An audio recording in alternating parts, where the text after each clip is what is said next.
maintenance of transmission infrastructure. Using its in-house engineers, it recently successfully executed the annual maintenance of the 132 33 kilovolts Karu power transmission substation in Abuja. In this spotlight, the lead in-house engineers of TCN during the exercise spoke about this culture of proactive system maintenance. The principal manager transmission at Abuja sub-region of TCN, Engineer Gambo Chinda, at the substation, which has a 2 units of 60 MVA power transformer, explained the various maintenance exercises for power transmission equipment at TCN. This is Karo substation, having 2 by 60 MVA. Maintenance, actually we used to do routine maintenance, preventive maintenance, annual preventive maintenance. This, what we are doing present now is annual preventive maintenance. And the process of annual preventive maintenance, we used to schedule a date for it. After scheduling a date, we have to apply to NCC. And after that day, we will keep reminding them. When the day comes, then we'll come to the station. With the collaboration of NCC will instruct the operator on duty to give us that equipment for maintenance. And as you have seen, every department is involved here. We have PCIM, electrical system, and the lines. And every section is doing their work, as I've seen here. And we are doing annual maintenance, preventive maintenance to see that all our equipment is viable at any time of the day. When you have an equipment with you and you are maintaining it all the time, in time, and that equipment will serve you better. And when you leave it without maintaining it, can break at any time. That is why we are doing annual maintenance to see that all our relays have been checked, the inverter switch have been serviced, put new transformer oil, all equipment that is involved have been checked to see that they are working fine. The principal manager transmission also explained the power coverage scope of the Karo transmission substation. Karo is having a supply from Apo to Karo, Kefi, Akwanga, turn out from here. From having 3 feeders. And they are covering Karo, Nyanya, Jukwe, and all the environment team. The senior manager system lines at the Abuja sub-region, Engineer Sunday Baku, further corroborated the various management plans of TCN for power equipment, including power transmission lines. Under scheduled maintenance, we have routine, we have random, we have preventive and maintenance. So during the maintenance, we carry out so many activities in the switchyard.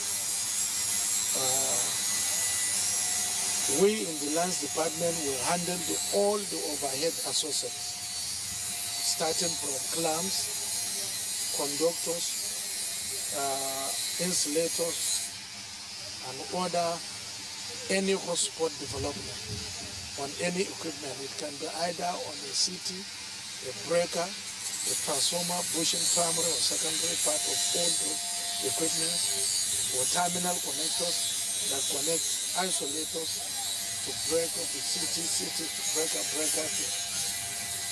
to the main transformer. Engineer Baku said the work, which is highly technical, requires granting of outage before the in-house engineers can work on the lines and substation. The time frame to be able to obtain outage is becoming a bit challenging, because we may schedule the job to start by 9, but before the outage will be granted onto us, it will take up to 10, after 10, even to 11, before we will finally obtain the outage and will commence work. The TCN official also spoke about the issue of the transmission lines right-of-way encroachment and how they enlighten people about this during line maintenance exercises. Everybody knows the danger of electricity, and we have a certain parameters that's supposed to be protected by each individual, because management, before they construct a line, they would might have obtained a right of way, either by settling individuals who owns the place and other things that may come up. So before you see any construction of a line, there must be a kind of agreement between the owners and the government. You get me? Which provide us access to have a right of way. On his part, the Assistant Manager, Electrical Maintenance Department at Abuja Sub-Region of TCN, Engineer Yunana Marcos, expatiated on what TCN hoped to achieve with the annual maintenance of the Karu Power Transmission Substation. The purpose of every maintenance on any equipment, not just electrical equipment, is to sustain the life of that equipment and also to be able to at least get a maximum output from that equipment. This is our power transformer. And this power transformer delivers power. This is a 60 MVA transformer, and it delivers power up to around 45 megawatts. So you can see 45 megawatts is a bulk of power that covers a lot of customers. And this transformer needs to be properly taken care of. I will make sure that at all time, we want to make sure that this transformer is readily available to serve our esteemed customers. So that's the purpose of this, our maintenance. And you discover that this power transformer is a transformer that is incorporated with a diverter switch.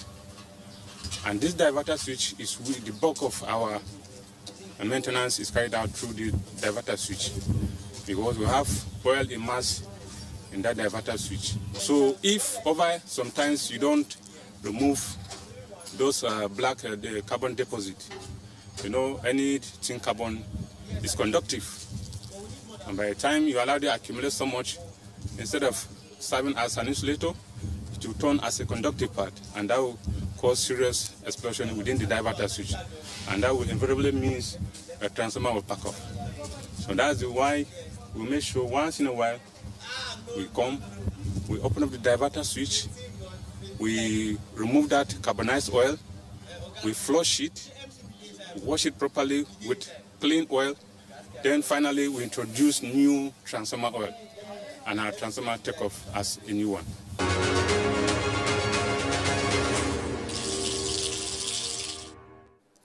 As we come to the end of this edition, get the top stories again. Presidential aid on infrastructure says President Muhammadu Buhari's administration is committed to improving power supply. The West African Power Pool records progress towards implementing regional electricity markets. You also heard that the management of TCN has reiterated its focus on advancing reliability of the power grid. The spotlight was on the deepened culture of proactive maintenance exercises of power transmission equipment by the Transmission Company of Nigeria, TCN, as the company successfully executed the annual maintenance of the 132 33 kilovolts Karu power transmission substation in Abuja recently. Thanks for staying with us on this edition of the Power Circuit. You can view this episode and others on TCN YouTube channel. Please interact with us on these platforms because TCN needs your support to deliver more on its mandate this year. TCN wishes you the best always. And remember to adhere to the coronavirus prevention protocol. I am Amara Agugoisi. See you next week.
to Abuja, the place that unites Nigeria. I never get this kind of thing, or I hear it. Abuja Intraproducers Agency. They called me because we are partner with them. They say we should come. There is a survivor fund that the government wanted to give technicians. They capture everybody, including food seller in my own workshop. When my chairman called me that there is parity something, that I should come and take my cash off, the money now come, and that money helped me a lot. As a widow, where there is no husband. So it's this thing that I used to help myself, and that money helped me and pay some of my children's school fees.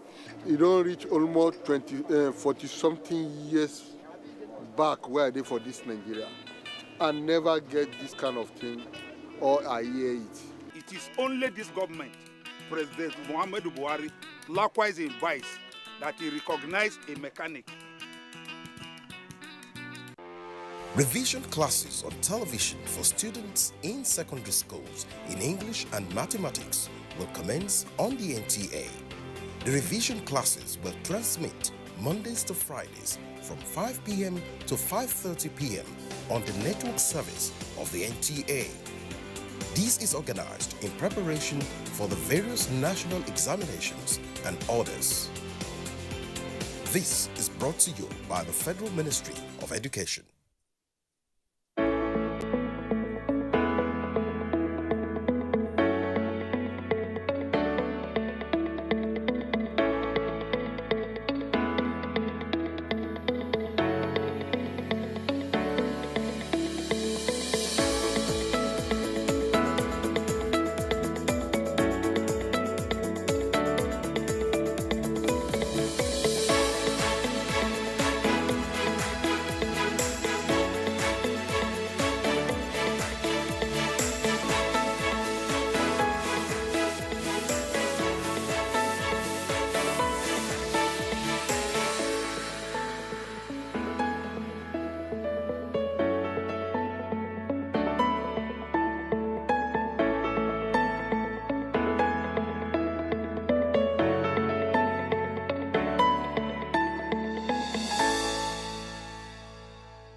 NTA Sports 24, where sports thrive.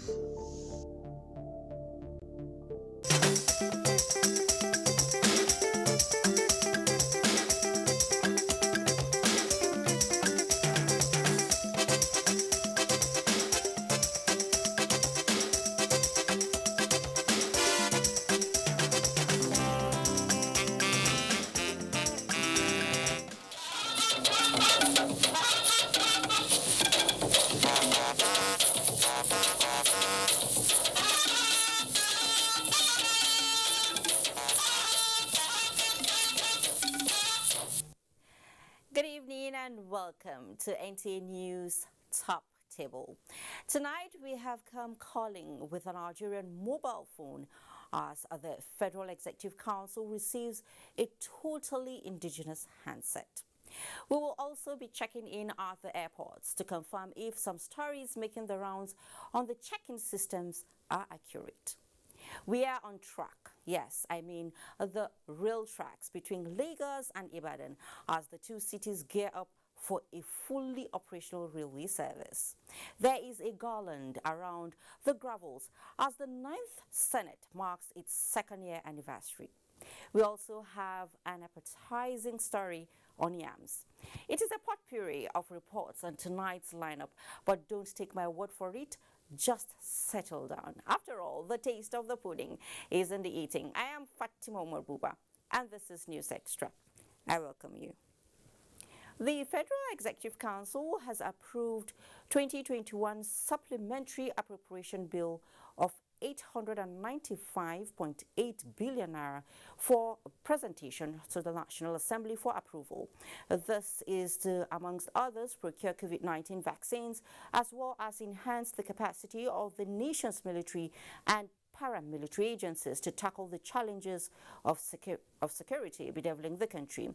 The Minister of Finance, Budget and National Planning, Zainab Ahmed, announced this while briefing journalists at the meeting of the council presided over by President Muhammadu Buhari. State House correspondent Adam Sambo reports.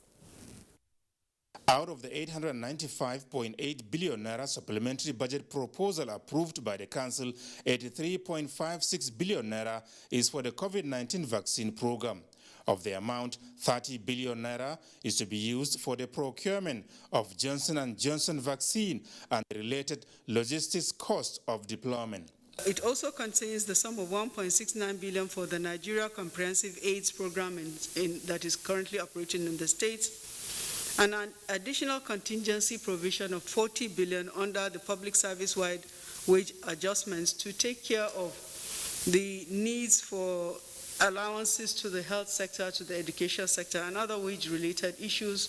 This is an incremental provision over the 100 billion that is already provided in the 2021 budget. And for the defense and security sector, 770.60 billion naira has been proposed towards addressing current and emerging challenges of security confronting Nigeria.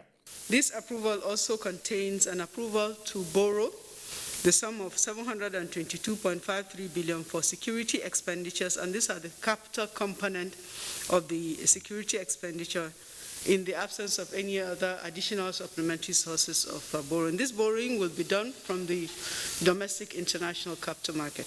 Consequently, the Ministry of Finance, Budget and National Planning has been given the go-ahead to restructure and draw down on some existing World Bank loans as part of the financing source for the supplementary budget. The minister explained that 135 billion naira is also to be withdrawn from some special reserve accounts to part fund the supplementary budget, specifically related to the COVID-19 vaccines. Meanwhile, before the commencement of the council meeting, the Minister of Industry, Trade and Investment, Niya Debayo, presented to President Muhammadu Buhari a sample of an indigenous mobile cell phone.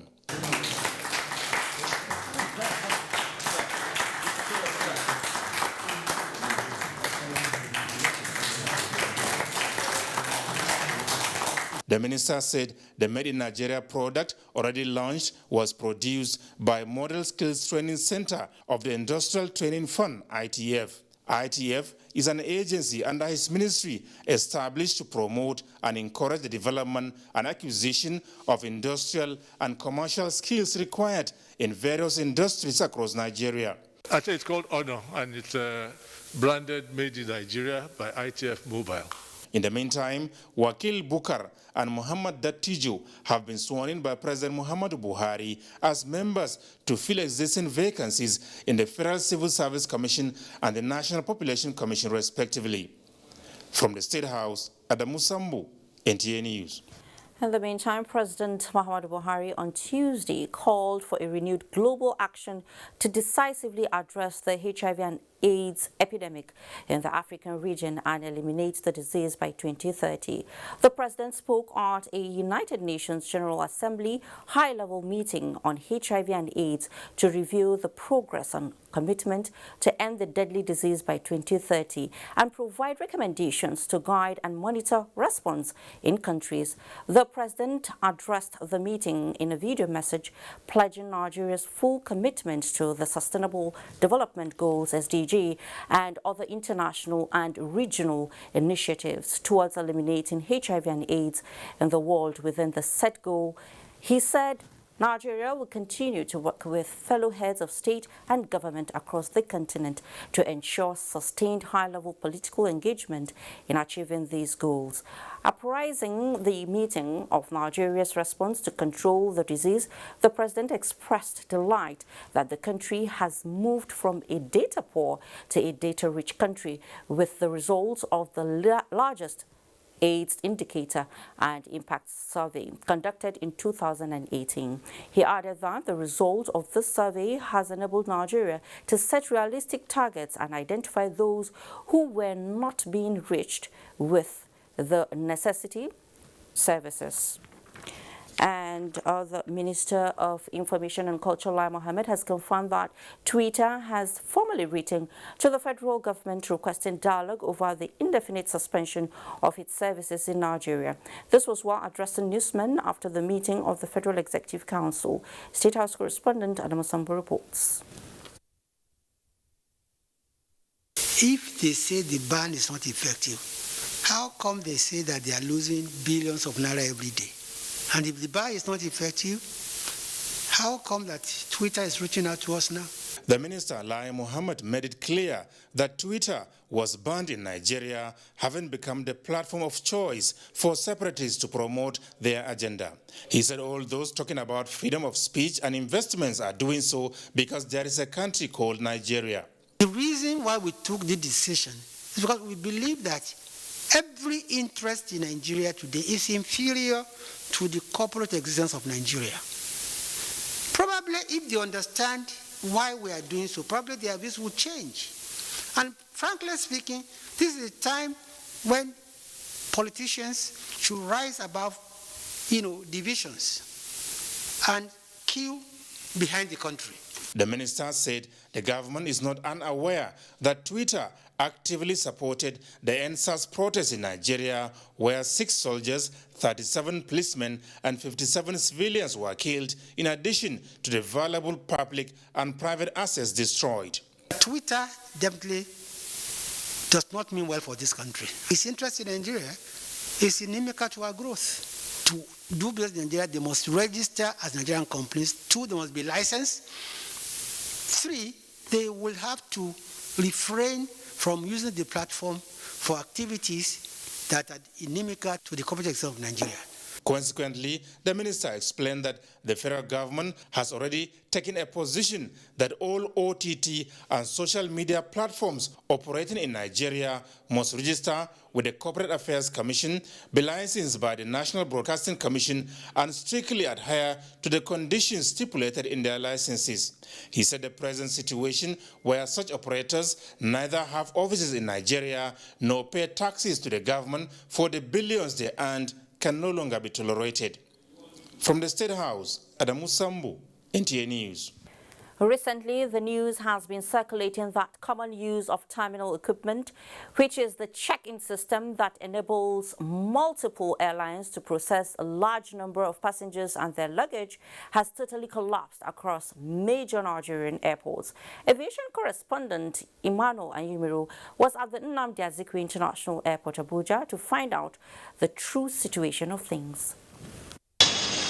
A typical day at the Nnamdi Azikiwe International Airport, Abuja, the hustling and bustling in top gear as everyone engages in one bit or the other.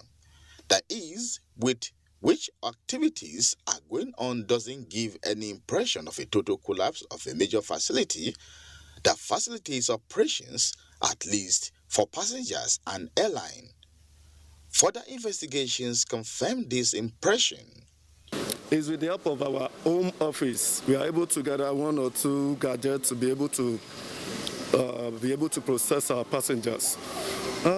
Instead of using like 5 check-in counters or 6, we are actually using like 3.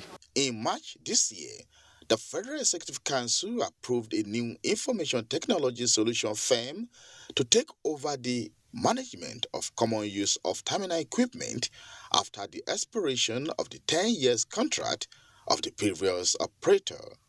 That, however, came with its own challenges. Despite the switchover from one ICT platform to the other, the Nnamdi Azikiwe International Airport Abuja is still able to process passengers, although with some glitches. Between October and now, I think we met almost 4 or 5 times, just sensitizing. And because of that sensitization, most airlines have already prepared their own backup system, and we are ready in the event something like this should happen. And also, FAN provided the ICTS system, which is a temporary system that you can use in the event of any disruption, pending when the long-term solution arrives. While some seem to pull down the industry, far away Montreal, Canada, the Nnamdi Azikiwe International Airport is being recognized as best in airport service quality by the Airport Council International, even in the face of COVID-19 pandemic. So for the carbon accreditation, only about 11 airports have participated and won something in Africa. The certification we did for 2 airports, up to now, the whole of Africa, only countries have one airport. Only Nigeria has 2. 2018, we got the best improved in Africa in safety. And then now again, we put Nigeria in the global map. The assessment by International Civil Aviation Organization standard for award recognition is based on customer rating in terms of hygiene, service delivery, check-in system, access control, synergy among stakeholders, safety and security among other requirements, further proving wrong the insinuations of total collapse of the check-in system. Emmanuel Ayemiro, NTA News. Few hours to the inauguration of the Lagos-Ibadan double-track standard gauge rail line for commercial activities, the people of the Southwest Zone are eager to explore the tagged One Project, Multiple Effects. NTA-Kano tells us more. It is a known fact that the Lagos-Ibadan Express Road, one of the busiest interstate routes in Nigeria, with more than 3 million daily vehicular movement, is notorious for gridlock. It was too much, especially that redeem. My time to go to the office is already gone, so I just have to find a way of navigating to go back to the office. It is also established that Lagos seaports witness massive congestion, leading to loss of millions of naira. I find it difficult to access our point of loading. With the takeoff of the 156-kilometer Lagos to Ibadan standard gauge railway, changes are expected. The Lagos-Ibadan rail line has 11 modern stations with state-of-the-art facilities. 7 are of standard class and 4 are classified as major stations. Mobalaji Johnson Station in Ebutemeta, Lagos has the capacity to accommodate more than 6,000 passengers conveniently at a sitting. The project, which runs from the commercial city of Lagos through Ogun State to Ibadan in Oyo State, is designed to take hundreds of passengers with 16 trips daily. This is expected to increase. The difference is very clear. The comfortableness is very clear. This, experts believe, will take more than 8,000 passengers off the road. Since January, I've been coming to Lagos. I never come into a vehicle. I come by train because it's more convenient. With a 100-kilometer speed limit, which is to be increased to 150 after the perimeter fencing, many say travel time will be cut short. Just like 1.5 hours. We took off like 9 and we are here like 10:35 or so. The Lagos-Ibadan rail line is connected to the Apapa ports. Small wonder the effect of these to the economy. Now, the way they are doing it is okay for us. We can get access down from Ijora, Olokpa, Ijora, Badia, down here. Being that it's going to the port, we are expected to move a lot of imports and automobile exports into the port. Goods coming from the north or from the east can go into Ibadan or go to Abuja. We have enough space here that they can drop their container and container to load them to the port. With hundreds of communities along the corridor, the rail line, besides influencing inter-ethnic interaction, will be instrumental to further growth in commercial activities in towns and communities. Direct and indirect jobs have been created with multiple effects on health, economy, and revenue generation. There is a section for important personalities, and in this section you'll be treated specially. The icing of the cake, the passengers say, is the experience on the train ride, which comes with luxuries and comforts, eliminating what they called the wahala of traveling on the Lagos-Ibadan road. Kalo Oka, NTA News. Heartwarming development, I must say.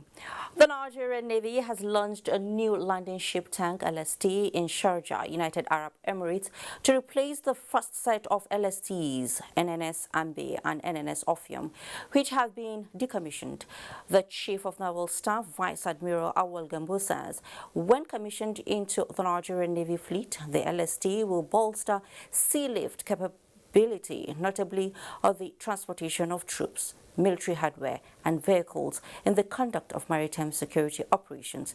The new LST has a length of 100.08 meters and is powered by 2 engines and 4 C-18 generators with an endurance of 15 days and 15 knots.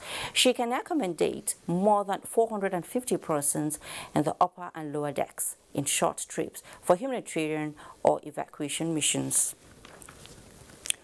And barely a few days after the suspension of issuance of tinted permit, the Nigeria Police Force has affirmed that all existing vehicles tinted glass permits duly issued by the Nigeria Police Force remains valid. A statement by the Force Public Relations Officer, Frank Mba, indicates that the clarification became necessary following the suspension of issuance of new tinted permits by the IGP during a meeting with senior police officers at the force headquarters in Abuja. Mba explained that the suspension, which is a temporary measure, will remain in force pending the release of a new protocol that would regulate the issuance of tinted permits for vehicle owners. Similarly, existing spy number plates must be used by authorized users for purposes it's meant for, and vehicles specified by law, while issuance of new spy number plates remains on hold pending the release of a new protocol that will guide the issuance and usage. Meanwhile, the Inspector General of Police has directed commissioners of police in the 36 states and FCT, as well as their supervisory assistant inspector generals of police, to give full effect to the directives as contained above. West African Action Networks on Small Arms WANSA is seeking collaboration with the new Partnership for Africa's Development, NEPAD, to end gun violence in Nigeria and the African region. Kenneth Nanim reports that the South Partnership by WANSA is part of resolution reached at the end of its 2021 Global Week. Proliferation of small arms and light weapons is said to be majorly responsible for insecurity in Nigeria and the African sub-region. The West African Action Network on Small Arms is passionate about tackling this social menace, but the task is enormous. This necessitated need for collaboration with relevant agencies to realize the objective.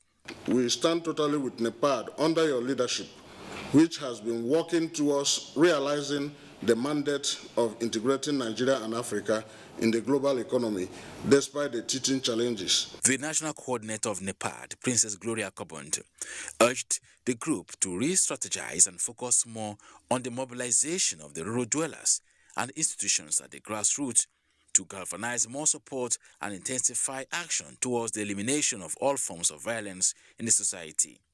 NEPAD has this structure of across 774 local governments. NEPAD has 36 state coordinators, including FCT 37.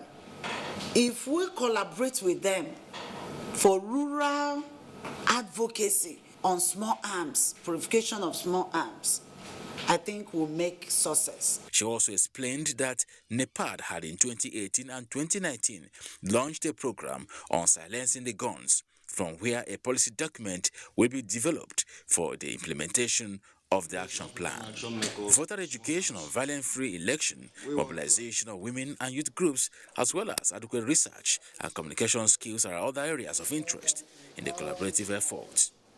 Kenneth Nanim, NTA News. Former Nigerian President Goodluck Jonathan, who is the ECOWAS envoy for Mali, has held a meeting with the head of Mali's junta, Colonel Assimi Goïta, in Bamako, in a desperate attempt to save the country's fragile transition. The trip was Jonathan's second in 2 weeks.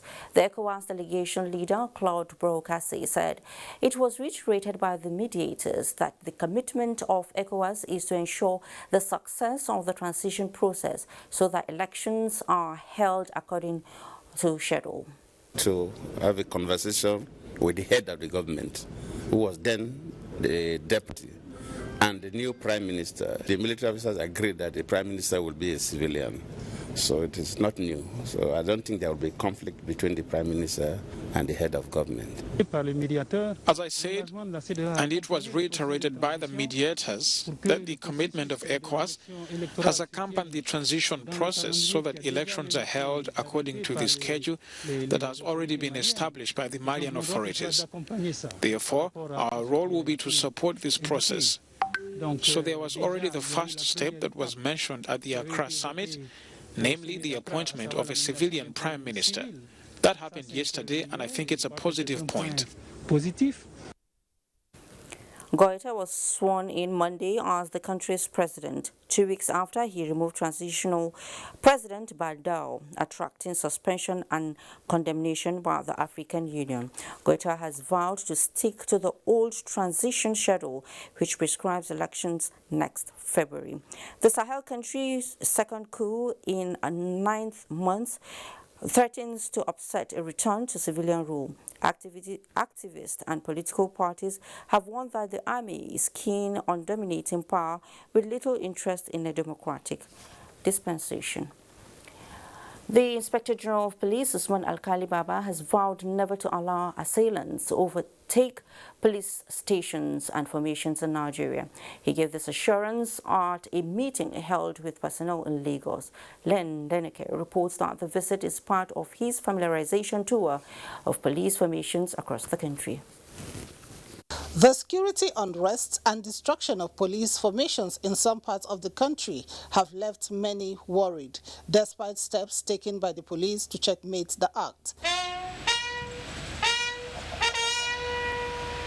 Inspector General of Police Usman Alkali Baba said new plans have been developed to restore the dignity of the force and tighten up security. He said armory that were looted by irate youth will be beefed up with more sophisticated arms and ammunition. The issue of crowd control, riots, so that you go back to the agreed or accepted norms of discharging these duties and responsibilities. You must also control the use of firearms by way of discharging our duties and responsibilities through an intelligence-led policing, through technology-based practices. In maintaining the peace and tranquility of Lagos State, Commissioner of Police Hakeem Odumusu solicited the support of the IGP in the area of logistics. The command will appreciate the release of 2 police helicopters to the command, so to assist in fortifying the aerial patrol and surveillance of the command with a view to tactically tackling some of the crimes being experienced in the state and by extension in Southwest. The police command assured the IGP of unalloyed commitment to tackling crimes and criminality in the state. In Lagos, Lane Lenake, NTA News. Thank you, Lane. Up ahead on News Extra, 2 years down the lane, how have the 9th occupants of the nation's Red Chamber fared with the pact with Nigerians? We shall tell you all about it. That's not all. Stick around also for a trip to a grazing reserve somewhere when News Extra returns shortly. Mr. Kaku like to Kaku. Every day must do Kaku. Yeah. If you want help me go Kaku. If you want save me go Kaku. Every time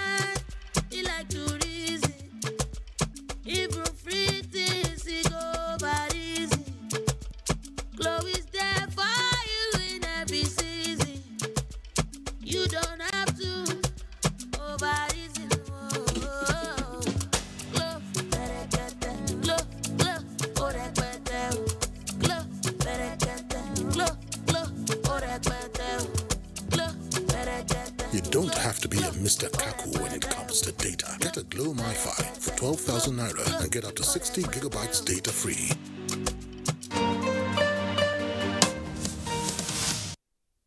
I am with you at every stage of your life, providing comfort when you are keeping fit, comfort when you are expecting your bundle of joy,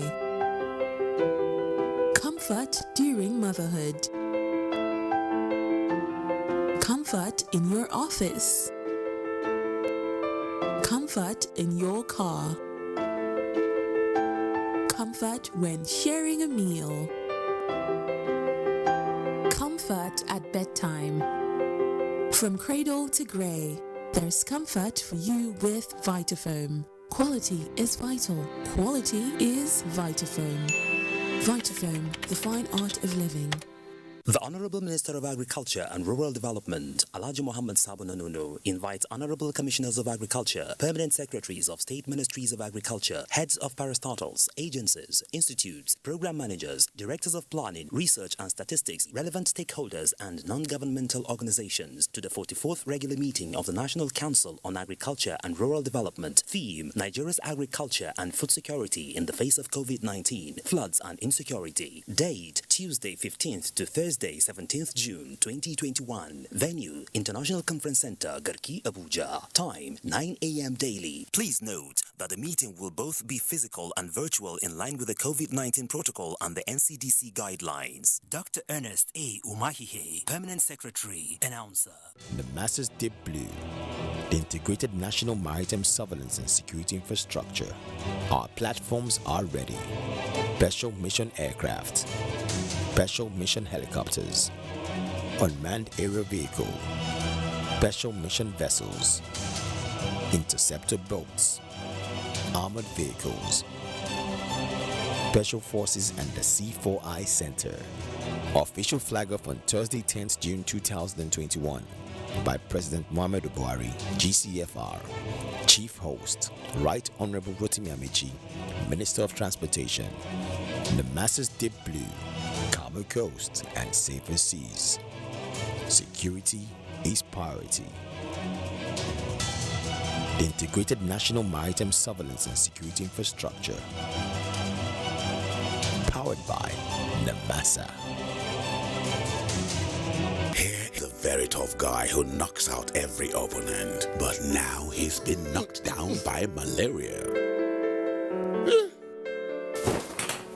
Amatem Soft Gel. Amatem Soft Gel.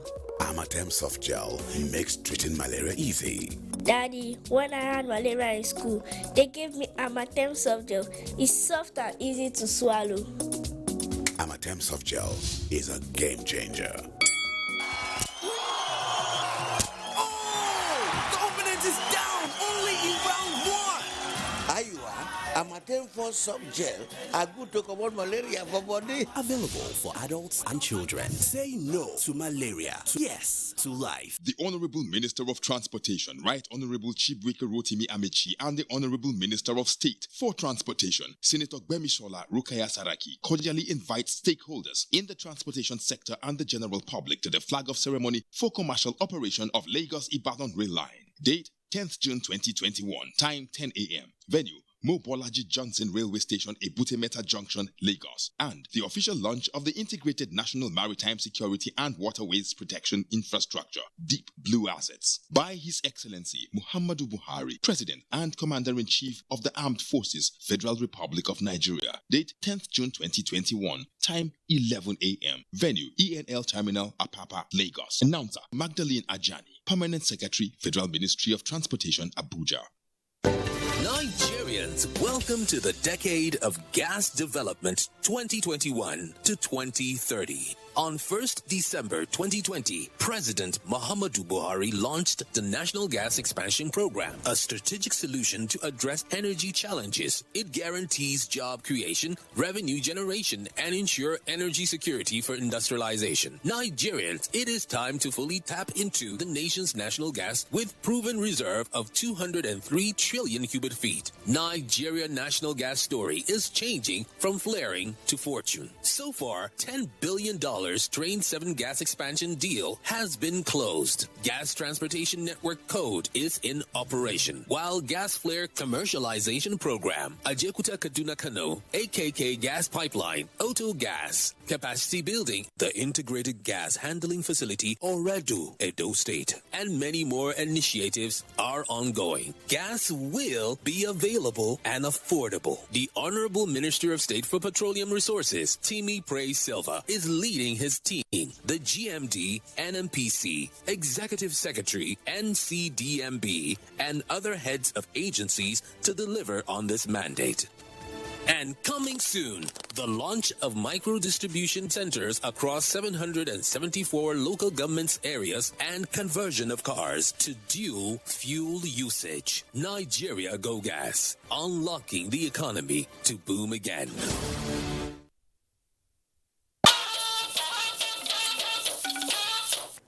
Welcome back.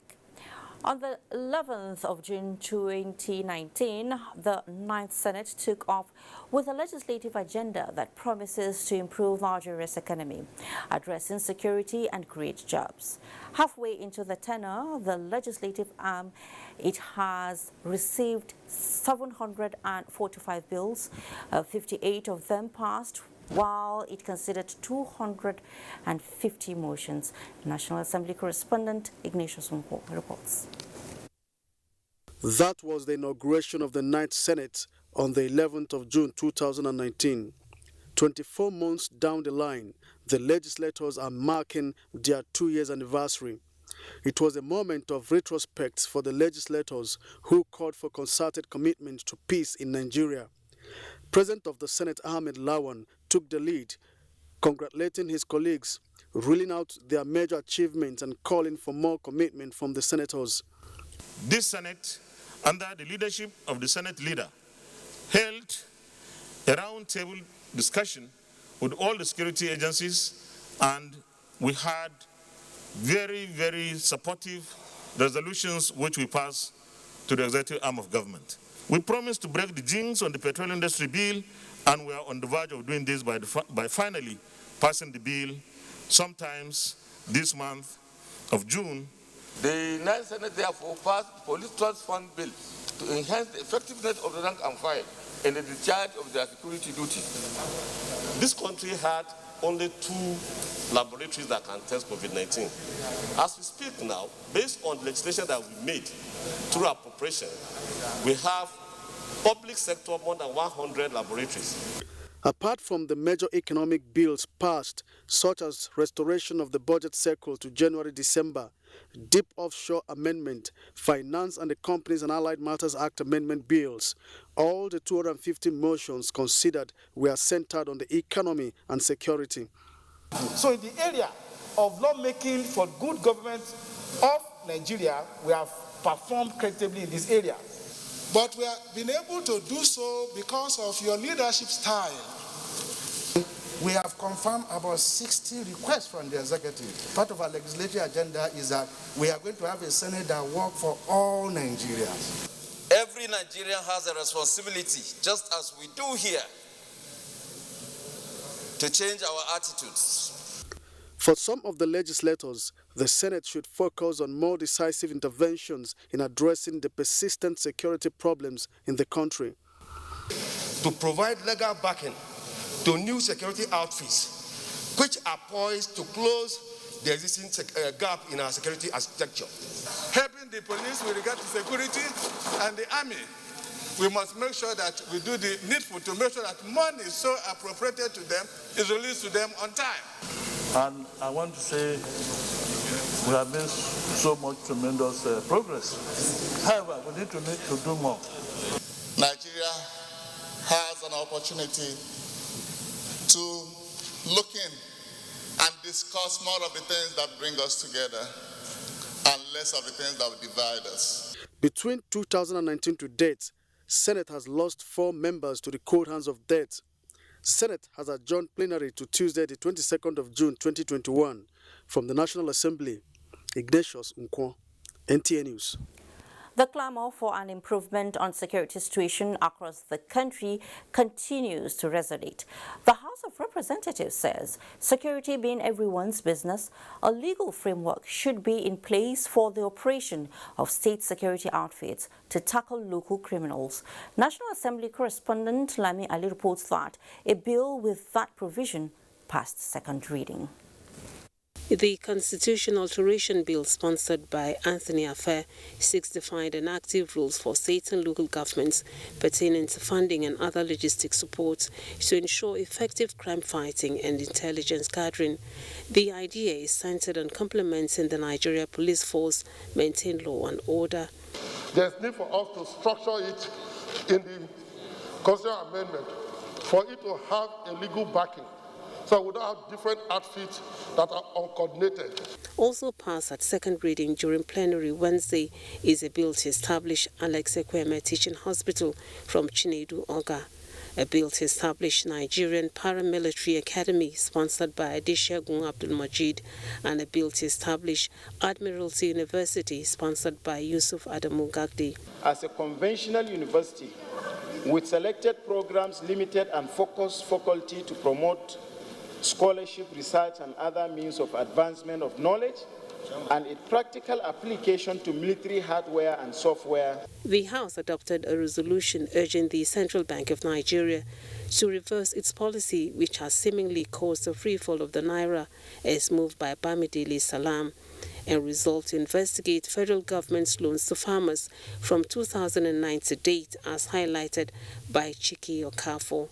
The motion from the minority leader Ndudi Lumelu calling on the federal government to submit to the National Assembly the report of the Revenue Mobilization, Allocation and Fiscal Commission was adopted.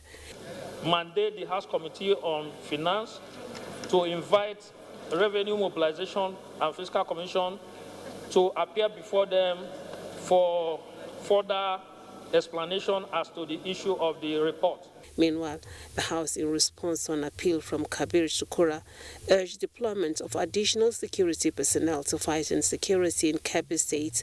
It also stressed the need for the federal government to address communal clashes in Gombe State, as raised by Karu Simon Elisha from the National Assembly. Lami Ali, NTA News.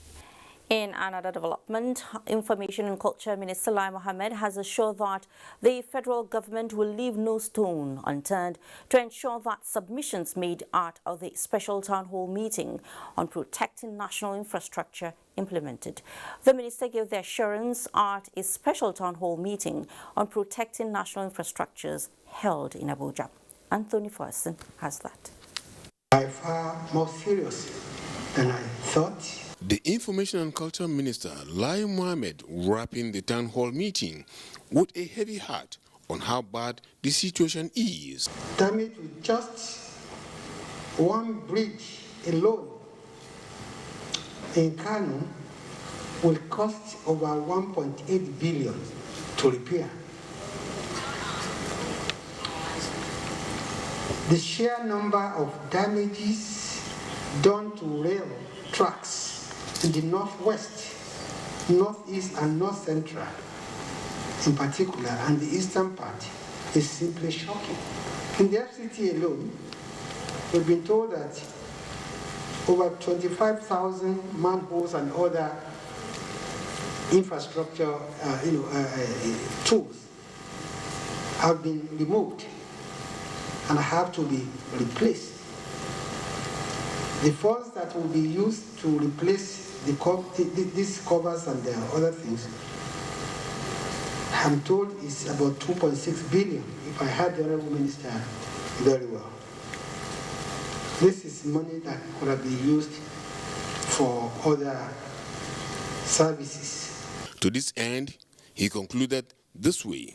The concerned ministry should work with the National Assembly to come up with a strong legislation that will prescribe very stiff punishments for offenders.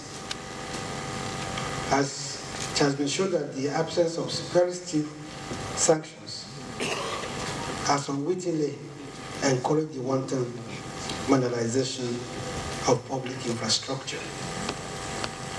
Of course, the need for communal ownership of this infrastructure has also come out very strongly. The minister assured that a massive sensitization campaign will be embarked upon to make Nigerians see the negative implications and the risk they put other Nigerians' lives to.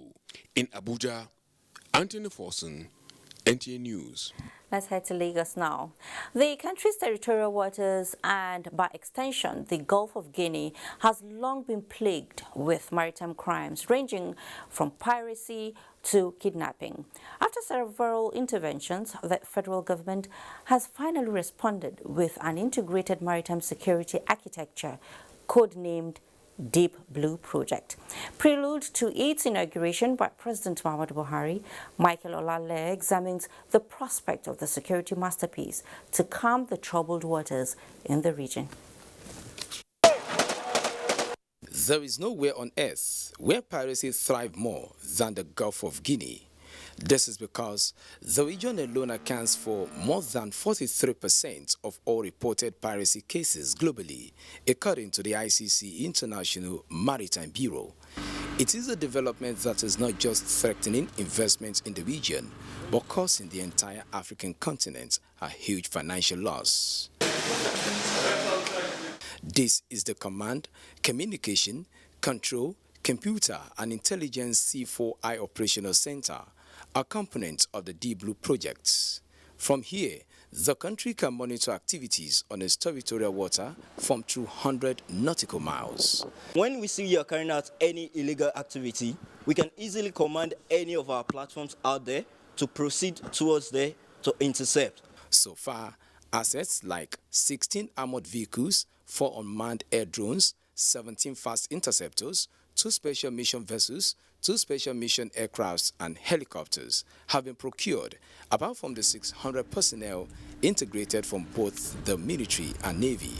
The issue of these platforms is not only restricted on piracy, armed robbery, as you mentioned, pipeline vandalization, oil theft, illegal refinery, illegal smuggling of arms, illegal narcotics, drugs.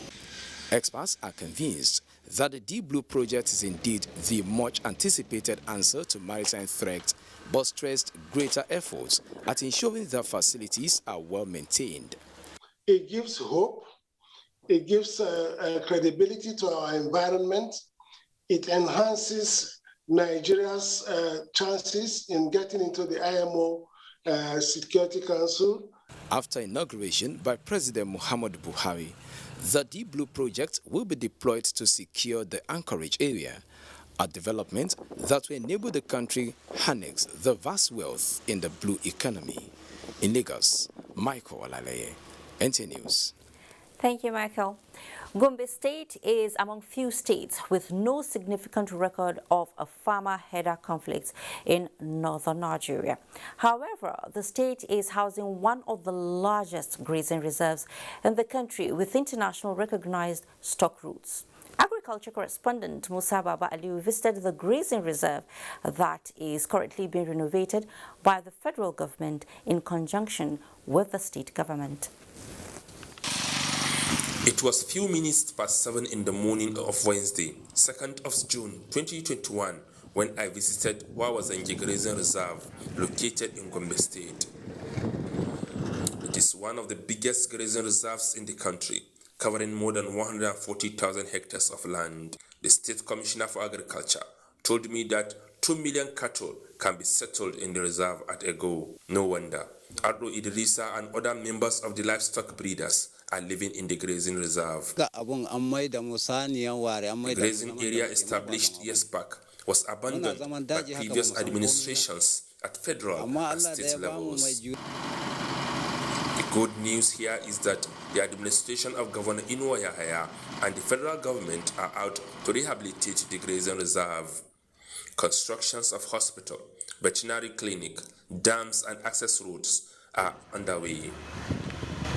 Well, the state government for now, they're even desilting the older dams that we have currently. And if there is time, we'll go through the desilting process. And this project is going to be handed over to the state for daily management.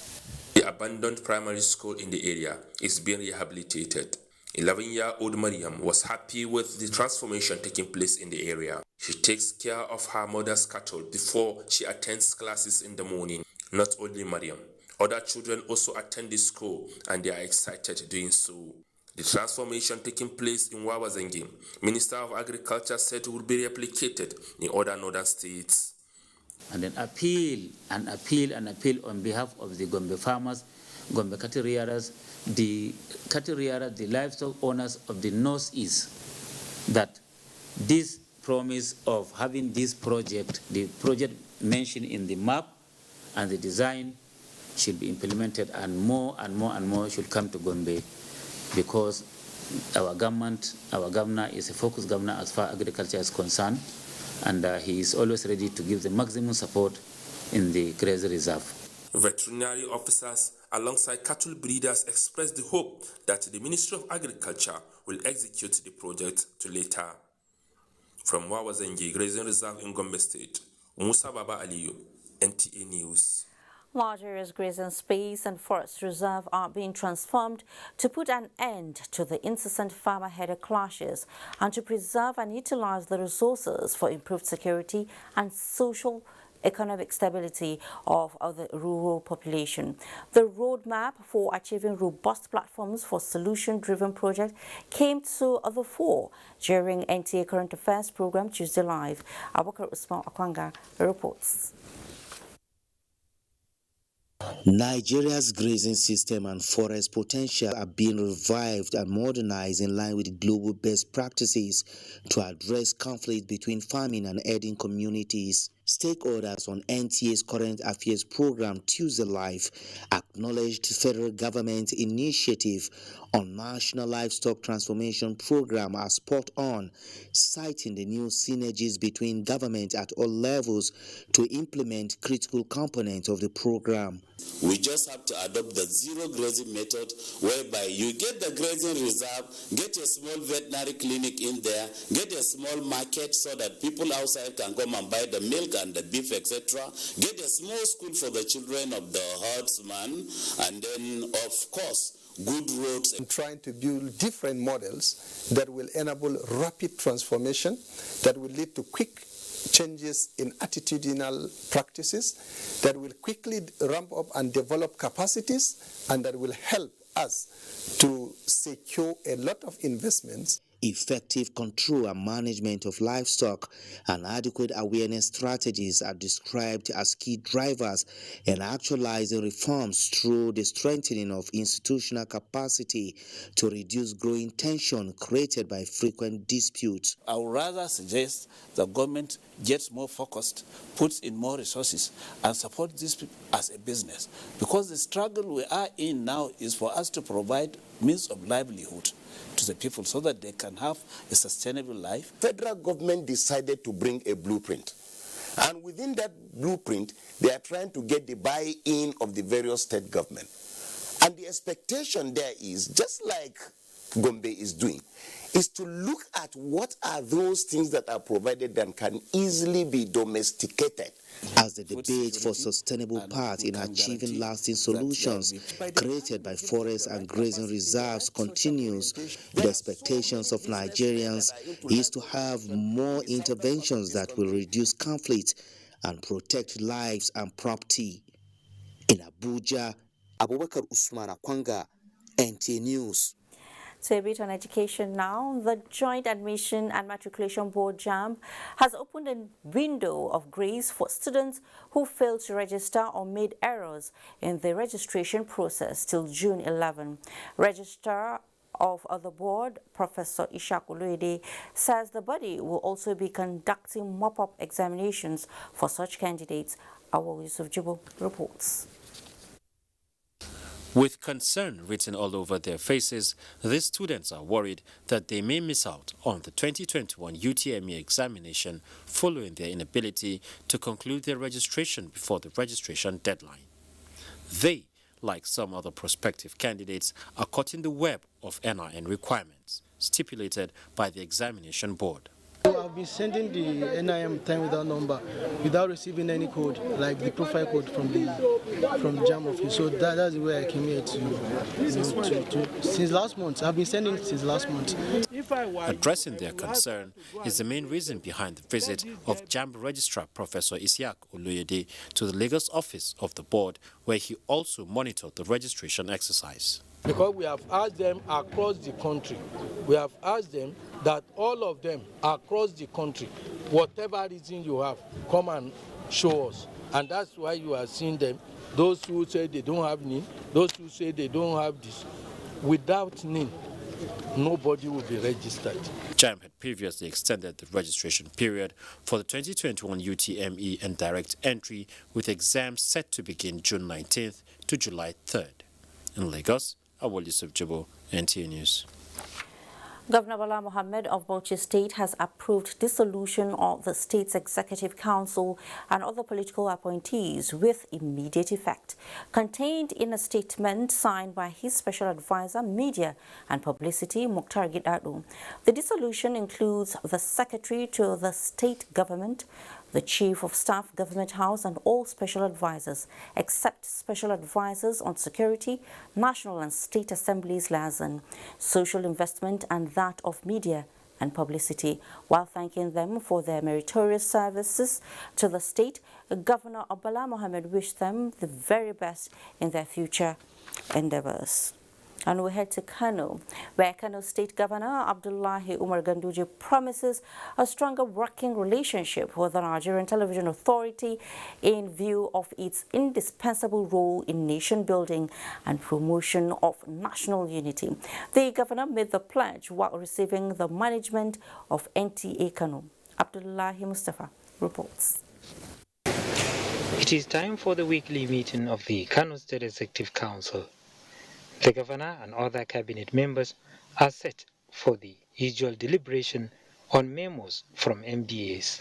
The business of the day was, however, suspended to admit into the banquet hall formidable partners. The NTA-Kano management, led by the station's general manager, Kailani Yusuf, used the platform to extend the best wishes of the Director General and rested commitment to serving the government and people of the state. We have always been sensitizing people to see the giant stride your government is doing, despite this low revenue generation in the country, despite all the challenges.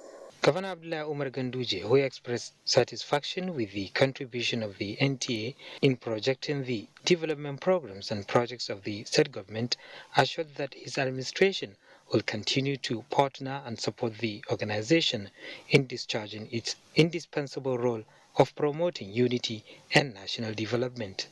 In fact, I'm just realizing they know what you are doing as much as we know. So we appreciate that, and this is a positive development, and it makes a very good relationship between a federal government organ and the state government. Dr. Ganduje also disclosed plans to give NTA-Kano a facelift to enhance its operations. In Kano, Abdullahi Mustafa, NTA News. Oh, thank you so much, Abdullahi. Now, an agricultural produce that is a popular feature in many kitchens that reek of many health benefits and at the same time an economy booster. Look out for this and more in our next segment. Do join us again.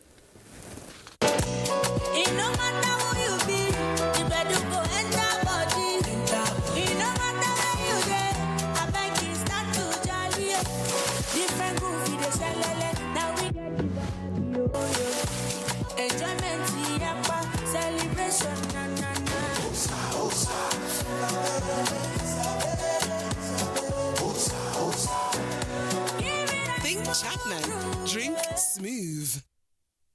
I dey look for pension fund administrator. We soft, make sense, we care for me. Shy, no be the type when story go enter the matter when it's time to deliver.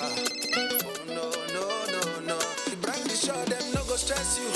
Call them then they accessible. Yes, customer care where they on point. You no go regret when you try, of course. Profitable investment, everything is just a blend. If you know what it's good for.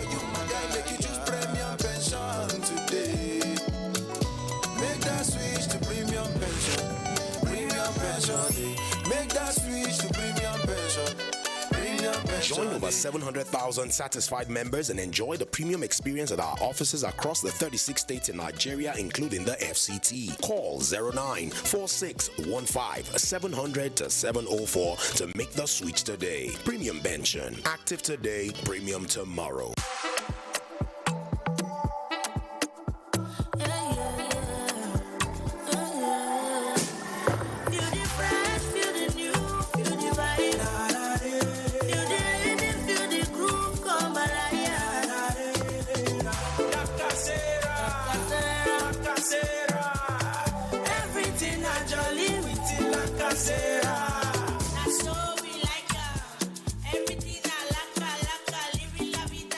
I've been looking at you from across the way, and I think about you almost every day.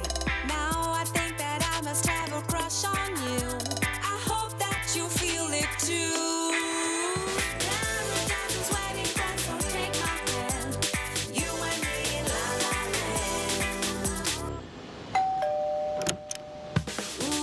It's the natural ingredients and rich flavor of Knorr that brings people together.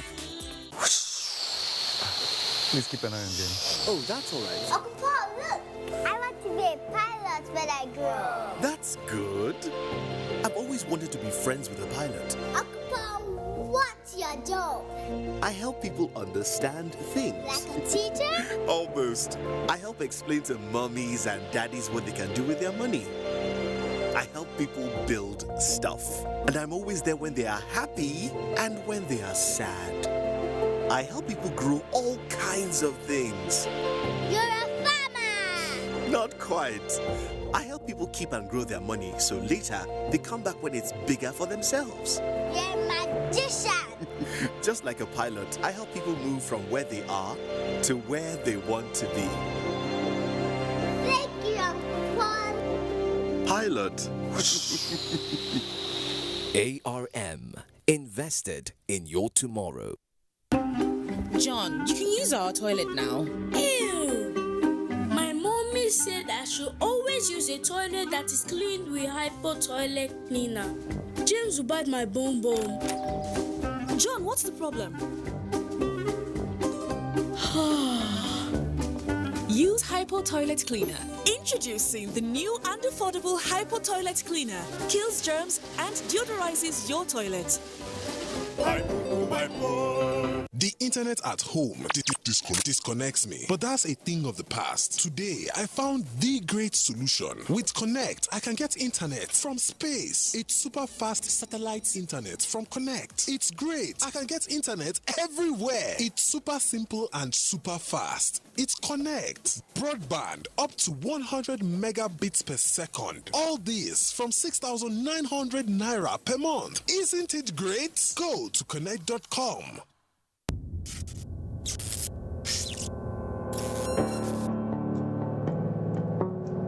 The president has made a clarion call. No one can do it better than ourselves. We are Nigerians.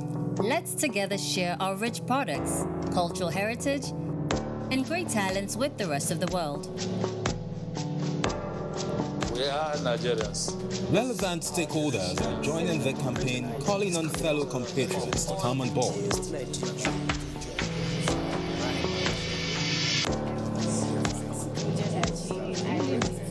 Be part of Made in Nigeria Expo, coming on the 15th to 19th of June 2021 at the Eagle Square, Abuja. Made in Nigeria Expo is brought to you by the Interministerial Committee on Nigeria at 60 Expo, in collaboration with Business Visa and Trainings Company Limited.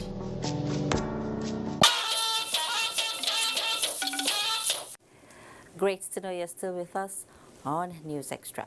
World Bank upgrades Nigeria's economic growth to 1.8% as investors gain more than 150 billion naira to close Nigerian exchange trading in green.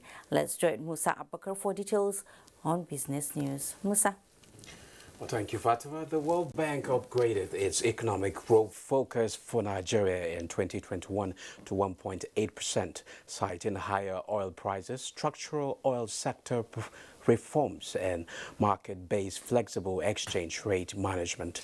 This represents a 0.7 percentage point increase from the 1.1% projected by the World Bank in January.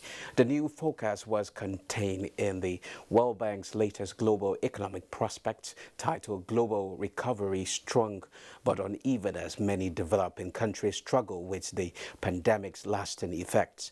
The World Bank said growth in Nigeria is expected to resume at 1.8% in 2021 and age up to 2.1% next year, assuming higher oil prices, structural oil sector reforms, and market-based flexible exchange rate management. It also upgraded its economic growth focus for the sub-Saharan Africa region to 2.8% from 2.7% projected in January.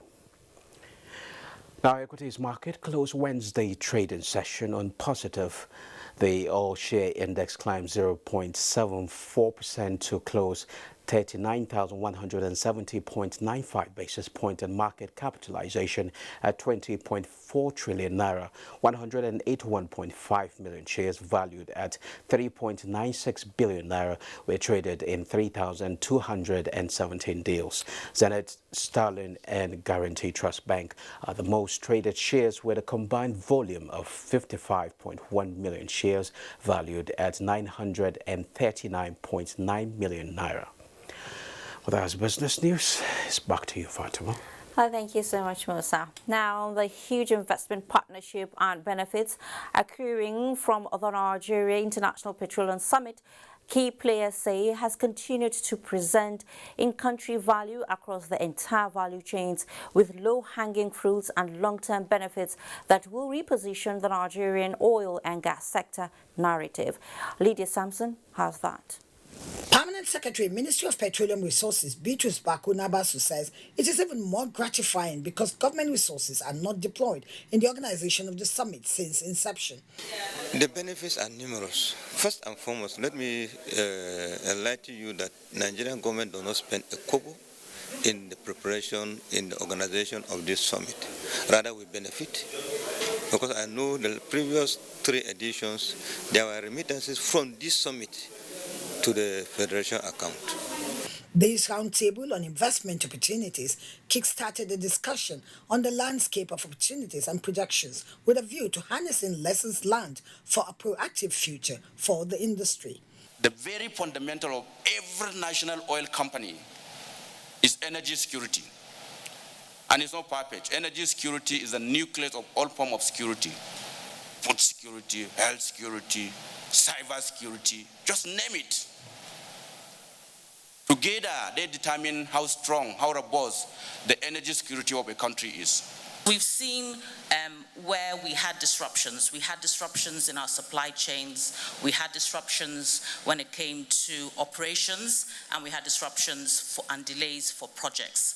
So now, as we are sitting down to sort of mitigate these risks that we have now not perceived, but actual and real risks which happened, we should now be building into these processes the resilience needed and agility needed to ensure that we don't have such a negative impact like we did. There were a lot of opportunities that were opened during COVID, and which we need to capitalize on even going forward. The stakeholders agree targeted capacity building, harnessing the opportunities that the digitization of the oil and gas sector present remain critical. In addition to ongoing exhibition by various entities and targeted presentations, key players at the ongoing Nigeria International Petroleum Summit are unanimous that presentations from here will be setting agenda on the way to go for the oil and gas industry. In Abuja, Lydia Sampson, NTA News. Let's now talk about one crop that, in my own opinion, has been underestimated. Yes, ginger. Do you know that ginger is recognized in the international market for its unique pungency, high oil content, and other medicinal and industrial value components? Well, how can these impressive attractions be sustained is what takes Hamza Musa Makarfi to find out in predominantly ginger farming communities of southern Kaduna. In Kwai Town, headquarters of Jaba local government area, southern Kaduna, it is the traditional market day, typical of a rural setting with many attractions. My mission is to the ginger sections where buyers and sellers meet from far and wide. Jaba Chiefdom is the leading producer of ginger in Nigeria, with areas of Jama'a, Kachia, Kagarko and Zongan Kataf making the list. Custodian of the market, Musa Heri, has a slogan for king of the crops. To ensure the slogan keeps resonating, Rafael Leo and many others who already planted the crop are appreciating Mother Nature for progress being made. Those who are yet to plant rely on sellers of ginger seed like Mary Sunday. She says they cannot compromise on quality, adding that a container sells for 10,000 naira while the bag goes for 16,000 naira. Not far away, it is business as usual for another group, haggling over the cost of dried ginger bag, which sold for 23,000 naira. Price fluctuates depending on time and quality of the product. We are still expecting that the price of ginger this year and next year will be higher than that of last year and part of this year.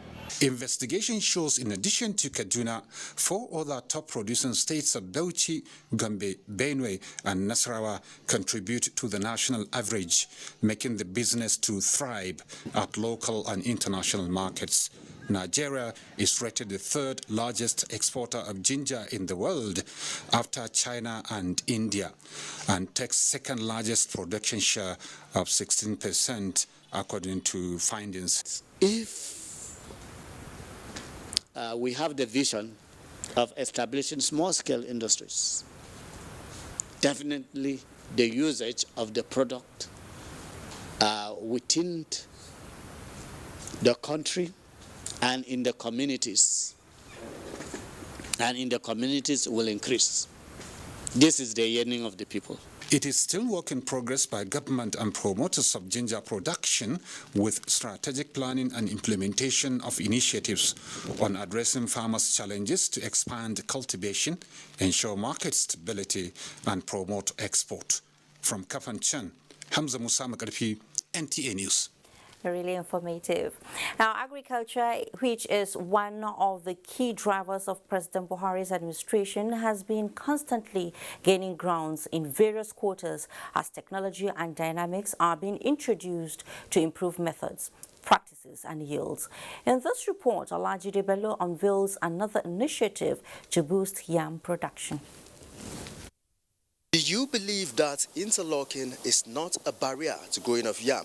Well, let's find out as we unravel the recent development in yam cultivation, and it is called Yam in the Sack. Pastor Shola Oyedekun is a clergy and also agriculturally inclined in modern methods to practice agriculture. The Yam in the Sack initiative will positively channel the minds of youth to embracing agriculture in a less cumbersome way. They are learning to be entrepreneurs. They are learning to go into agric on their own and then make something good out of it. And the moment these yams started sprouting, they are happy. I mean, it shows that they can do it. That sense of fulfillment is in them. And we hope to continue through the whole system of cultivating yam, turning it into a lubor, and so on. We are already into that. We are learning it, and we will soon go there. This initiative, according to some youth who put this together, is a welcome development as it has expanded their horizon as towards cultivation of yam. So I feel like participating in this project has actually endowed a life skill in me, because this can actually be a source of income for me. You know, we are all chasing how to invest now and get it now, but this is something you could actually venture into, and in the next 6 months you're actually getting something out of it. Joshua Awokpetu, agricultural expert, says for agriculture to be more lucrative to the youth, the policies of late Obafemi Awolowo should be reintroduced. Farm institute, farm settlement, I'm talking about 60s, which Awolowo was started. If government can reorientate that to make it comfortable for the youth, they will do it. Understand me? You have playhouses there, you have everything there, football. They'll be there. Some will not come 2 weeks, some will not come out of Ilorin. So when next you think of planting or cultivating yam, even though you have interlocking in your homes, it is no longer a barrier. Just remember, yam in the sack. Olajide Bello, NTA News. Interesting, because I love yams. So members of the Judiciary Staff Union of Nigeria have agreed to temporarily suspend their 2-month-old strike action with effect from next Monday. Arising from an emergency national executive meeting in Abuja, the union hinged their move on interventions by the National Judicial Council and Minister of Labour, Dr. Chris Ngige, to amicably resolve their dispute with the Nigerian Governors Forum over the financial autonomy for the judiciary. With the intervention of our NJC being shared by the CJN himself, we agreed on terms, and we have said that after calling NEC, discussing exhaustively on the issues on ground, we agreed that we will shield the sword for the NJC to get involved with effect from Monday, 14th of June. So we will suspend for a short while, a very short while, to allow all the parties perfect what we need to do, because we still need a few things to be done. Like I said, we are suspending, not calling it off. So by the time the NJSC intervene and do the needful and it work out, we will still reconvey, maybe possibly to call it off. But if it's not done that way, we are going to resume this strike without notice to anybody. The judiciary workers' strike had been on since April 6th.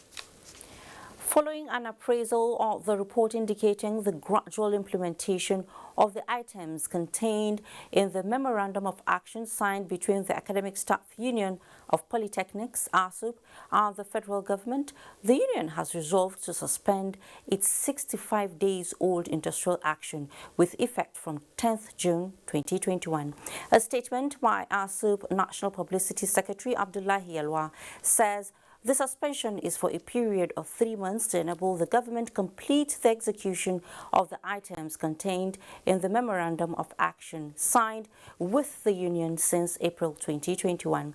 He adds that as part of the efforts communicated by the Federal Ministry of Education, certain items have been fulfilled, like the reconstitution and inauguration of governing councils and visitation panels in Nigerian Federal Polytechnics, while the union is led to believe that the release of funds for infrastructure, revitalization and minimum wage arrears is currently being processed.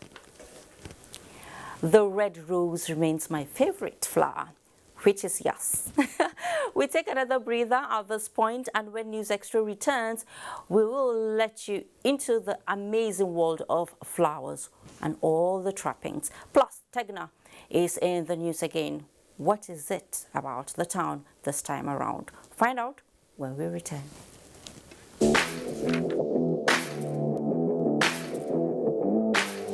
The much anticipated UEFA Euro 2021 is finally here. Can Portugal defend the title they won 4 years ago as they face world champions France, Europe giants Germany, Spain, Italy and England?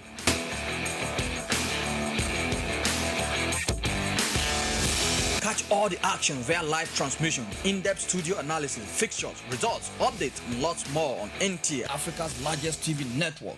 For sponsorship and advert placement, contact Bola on 080-37-044-286 or Idris on 080-34-633-644. This broadcast is proudly brought to you by NTA in partnership with Media Business Solutions, MBS Sports. The Masters Deep Blue, the integrated national maritime surveillance and security infrastructure. Our platforms are ready. Special mission aircraft, special mission helicopters, unmanned aerial vehicle, special mission vessels, interceptor boats, armored vehicles, Special Forces and the C4I Center. Official flag off on Thursday, 10th June 2021 by President Muhammadu Buhari, GCFR. Chief Host, Right Honorable Rotimi Amici, Minister of Transportation. The Masses Deep Blue, Cabo Coast and Safer Seas. Security is priority. The Integrated National Maritime Surveillance and Security Infrastructure. Powered by NAMASA.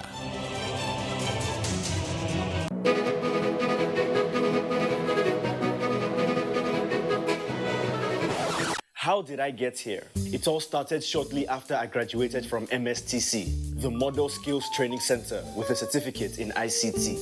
I successfully developed a data management program that has been called the software of the future. Thanks to its success, everyone wants it, and as you can see, now everyone wants me.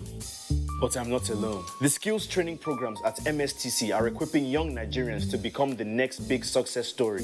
Whether it's ICT, mechatronics, facility technology, electronics and computer networking, or culinary studies, a certificate at MSTC is the way of the future.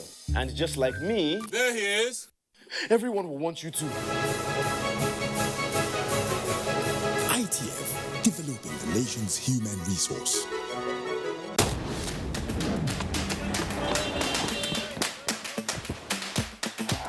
There's a free header, goal! And it's in the back of the net from Robert Lewandowski. We already raised the lion, remember? Besides.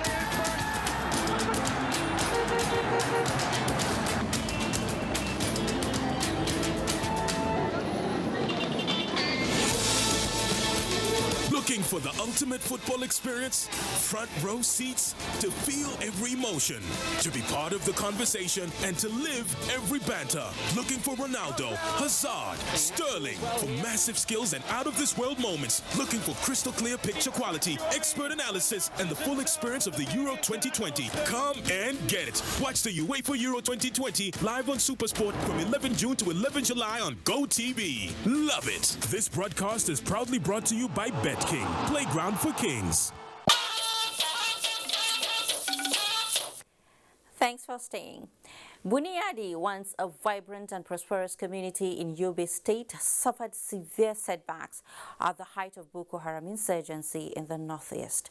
Today, life is gradually returning to the community as the people have received help from a donor agency, the United Nations Development Program, UNDP. Adebola Brookslyn Sunday reports that the UNDP is working with the state government to bring the once devastated community back to life. Buniyadi, capital of Gujba local government area of Yobe State, was a town with an enviable reputation. As host to one of the largest markets in the state, the community was a major contributor to the state's economy and one of the most visited. Buniyadi lost its glory in 2013 when it fell into the hands of Boko Haram, leading to the loss of many lives and property, rendering thousands homeless as they were forced to relocate in search of safety and livelihood. That was the ugly story before the town was recaptured by the Nigerian military. Thanks to the United Nations Development Program, UNDP, the people are gradually returning to their homes. The UNDP, through its regional stabilization program, and in collaboration with the state government, not only renovated one of the largest markets in the region, but also engaged in local development and peace-building initiatives in the area. I used to pay to secure my goods, and it is even worse when it is raining. But now I have a shop of my own, thanks to my benefactors. Maria Muhammad, a widow, is one of the beneficiaries of the Household Empowerment Program. I have been turning over the grants I got. However, it would be better if an account is created for us for proper monitoring. Mohammed Bigila said he has been able to acquire this tricycle from proceeds he got from his harvests. Su ebi block in za a yi gini, su ebi buhuna su kai kasuwa, so wannan duka yana ɗaya daga cikin ci gaba da muka samu. The state government says the present administration is people-oriented. By implementing several livelihood activities in Buniyadi, Gujwal Government area, in a bid to consolidate the peace currently being observed. We ensure that the community are informed of for every opportunity to be given cash grant, to be allocated a shop, or to use a facility on it and make good use of it so that tomorrow more will come. Nigeria, Chad, Cameroon and Niger Republic are the 4 beneficiaries of the UNDP Regional Stability Facility for the Lake Chad Basin. In partnership with state governments, the UN agency said it will continue to expand and scale up livelihoods and income generation efforts in communities affected by the insurgency in Nigeria. Adebola, Brooklyn Sunday, NTA News. Thank you, Adebala. Now, Egypt has a special place in the world map for its early civilization, especially with regards to the wonders of its pyramids. Abdullah Mohammed has found out a similar man-made high ground meant to keep vigil against the enemy in the ancient city of Tegina. Remember the town Tegina? If you don't, Abdullah will also remind you. Just driving by, you may throw in the towel, passing the town of Tegina as a place without a past to reckon with. But here lies a small town with a history of a kingdom, with the baobab trees testifying. The ancient city gate of Tegina is about 500 meters away from the Islamia school where more than 100 children were abducted days ago. The traces of the city's wall bearing trees along its course. Approaching the palace of the traditional ruler of the town, you will be accosted by an iconic mountain built with rocks and mud. We went atop and one of the elders of the town lay out its history. Here it was a community work that actually brought up this place. And it was higher than what we are seeing, so that whoever is here can see from all directions. To retrace the steps of the rulers of the kingdom, a number of title holders took the royal walk to the top of one of the rocks, which remains the pride of the people. There was the king's bathing pool. Descending the rock, we headed to the city's only flowing river as a den. This place is very important for the people of Tegina. It used to be a flowing river. In fact, that river was what attracted the people of Tegina to come and settle in this particular place that they are today. And they said there used to be 2 festivals that they usually perform in this place.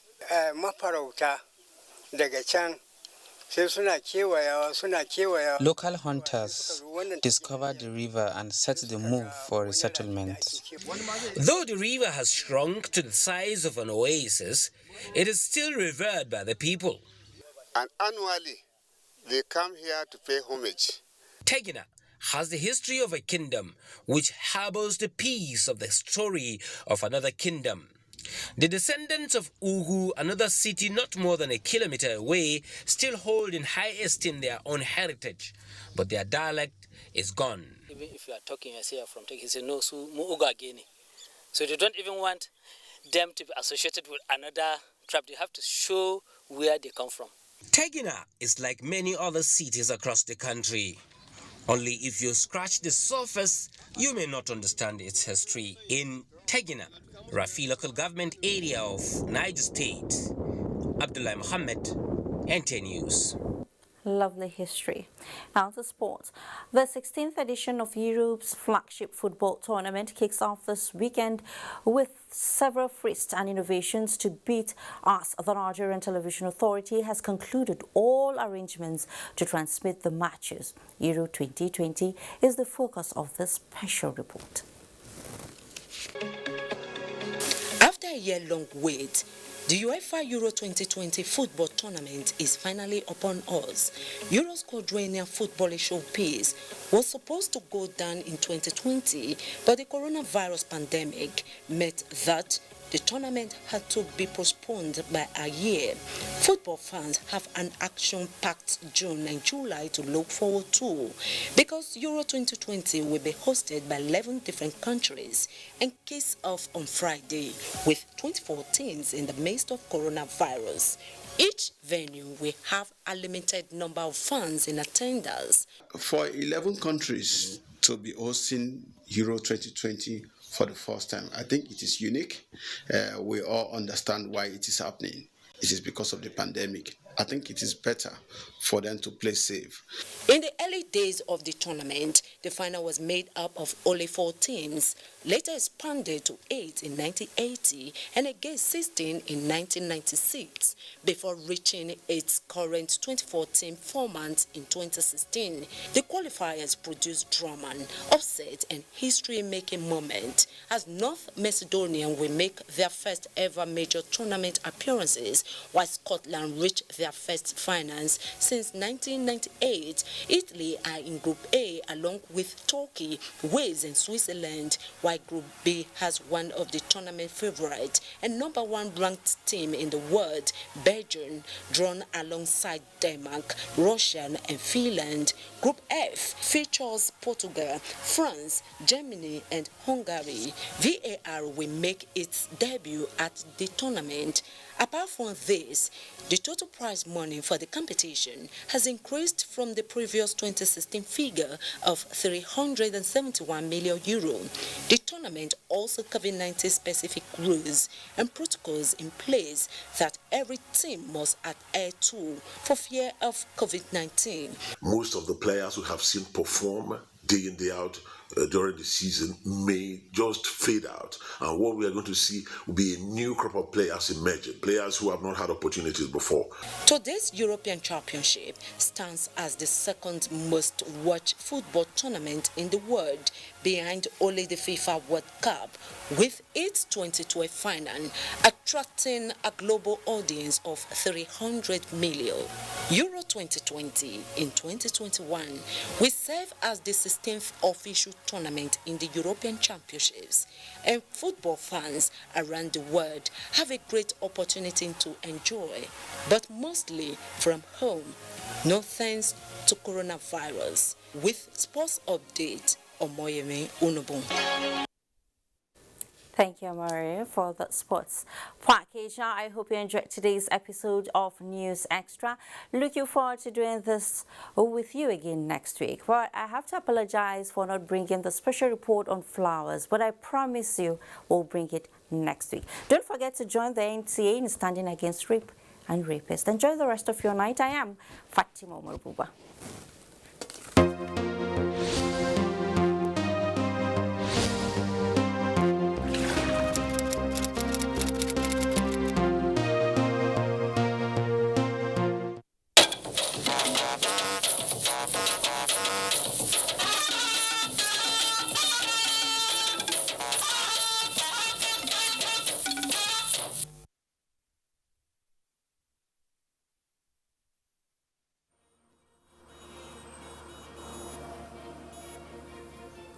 Lives are in your hands while you drive.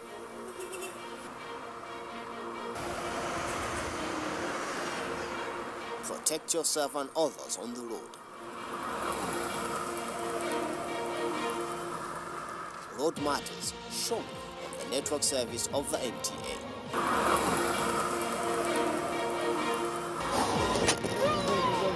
Join us.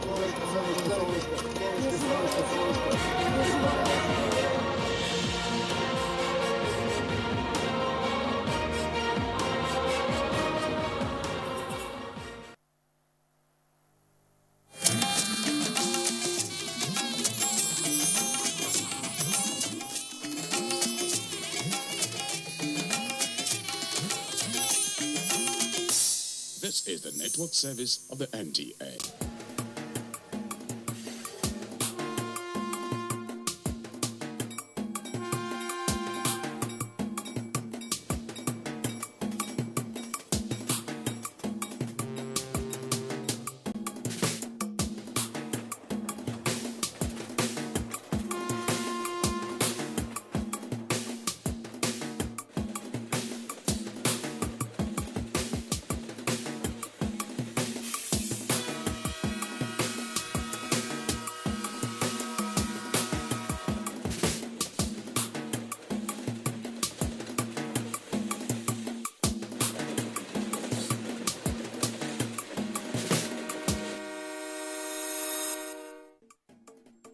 The first railway line in Nigeria was constructed in 1898 and stretched from Lagos to Abuja in Ogun State. In 1900, the first train ran from Lagos Colony to Ibadan on a narrow gauge track. It was a 96-kilometer stretch with capacity for expansion. In keeping with the colonial aspirations at the time, the railway was constructed to serve the economic and administrative purposes of the British. At independence in 1960, Nigeria's railway network had been in a state of disrepair. The entire rail infrastructure was abandoned. For instance, between 1964 and 2003, passenger traffic dropped from 11 million to 1.6 million. Freight traffic plummeted from 3 million tons in 1964 to less than 100,000 tons in 2000. Train passengers endured the harrowing experience of riding for 31 hours on passenger trains between Lagos and Kano at an average speed of under 45 kilometers per hour. With standard gauge railway was conceived. The rail transport service has not worked in Nigeria for quite a number of years. I believe you are in my age generation. When we were in secondary school, that was the main means of transportation in the 70s and 80s. But along the line, most of the lines stopped functioning, and the government has tried to revive the rail transport system from the days of President Olusegun Obasanjo. But the administration of President Muhammadu Buhari is very much interested in getting this running, and one of the mandates to the Ministry of Transportation is to have a full intermodal transport system available to Nigerians. The government took its first baby step towards reviving the Lagos-Ibadan railway infrastructure in 2012 with the award of contract for the construction of the standard gauge rail line running from Lagos to Ibadan in the southwest. Paucity of funds robbed this initiative of any political will to get the job done. But a glimpse of hope shone again when President Muhammadu Buhari assumed office in 2015. Among the prioritized railway projects for commencement and completion in line with the 2002 Railway Strategic Vision, the Lagos-Ibadan Railway, which appeared to have been jinxed for decades, will be given priority. In 2016, the Lagos-Ibadan Rail Line project was re-awarded to China Civil Engineering Construction Corporation at a renegotiated cost. China Exim Bank was to bear 85% of the cost through concessional loans, while Nigerian government will provide 15% of the counterpart funding. In addition, the railway was to be redesigned to accommodate more state-of-the-art infrastructure. At inception, the Lagos-Ibadan Railway was designed to be a part of an extended railway network traversing Lagos, Ibadan, Kano, and down to Maradi in Niger Republic. However, under the new agreement, construction of the entire stretch will be implemented in phases. Lagos-Ibadan would be the first phase. The Lagos-Ibadan rail segment stretches over 156 kilometers, passing through 3 states of Lagos, Ogun, Oyo, traversing through cities and communities. Vice President Yemi Osinbajo performed the groundbreaking of Lagos-Ibadan Rail Project in 2017. The event signaled the beginning of aggressive work of clearing of the site from Lagos through Ogun and down to Ibadan in Oyo State. It's impressive. You see that the right-of-way up to Abeokuta is almost ready, and the formation at various stages. The bypass, the underpass, and the culverts are in place. As I always say, laying of track is the easiest thing to do once those things are in place. The formation, where they have access to land that they have been prepared, is in place. The laying of the double-line track for the 156-kilometer rail corridor started in 2017. We are at kilometer 123, remaining 38 kilometers. So we know we told you we'll get there before the end of the month. So just 38 kilometers, and they lay 3 kilometers per day, which means in 12 to 13 days, they should be either in Ibadan or... We're already in Ibadan, outskirts, but we should be at the end of the station by the end of this month. The Lagos-Ibadan consists of 21 rail bridges with overall length of 12.43 kilometers. The multi-span railway bridges are hydraulic structures that cross over rivers, water channels or streams and are used in the alignment of tracks. The railway bridges have span ranges from 150 meters to 900 meters and are located in Kajola, Onigbongbo, Tonowo 1 and Ogun rivers. The project also consists of earthworks involving over 23.4 million cubic meters of earth movement, major culverts and underpasses. For vehicular access over the rail line, 27 flyovers are required on the Kajola-Abeokuta-Ibadan axis. And within the Lagos corridor, there is provision for 12 vehicular overpass bridges to assuage the traffic challenges that the railway traversing the corridor will bring to bear on Lagos metropolis. There are 3 freight yards located at Apapa Harbour Station, Kajola and Ibadan.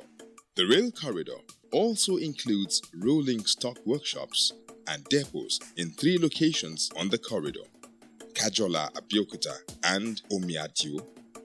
There are 11 railway stations on the Lagos-Ibadan rail line.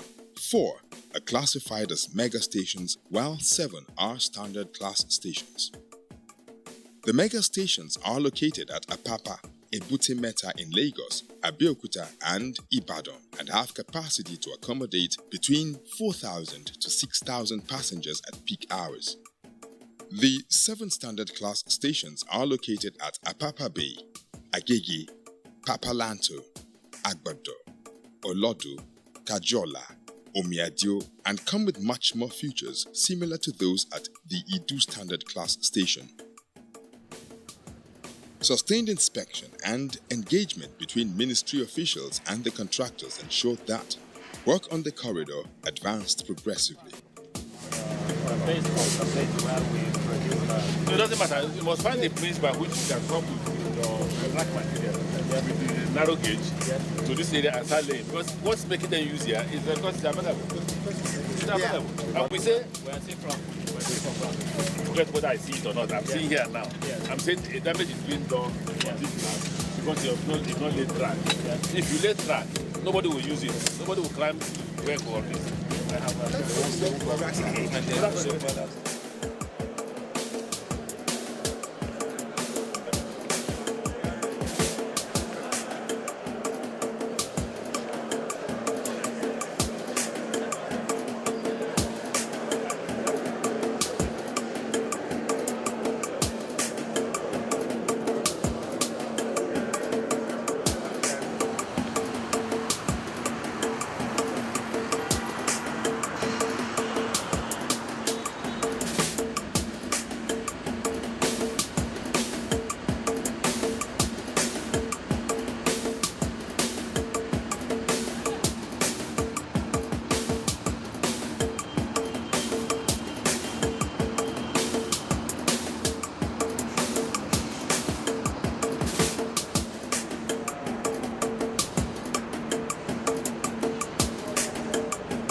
To ease movement of goods and decongest traffic on the Apapa port, the rail line was extended to the seaport.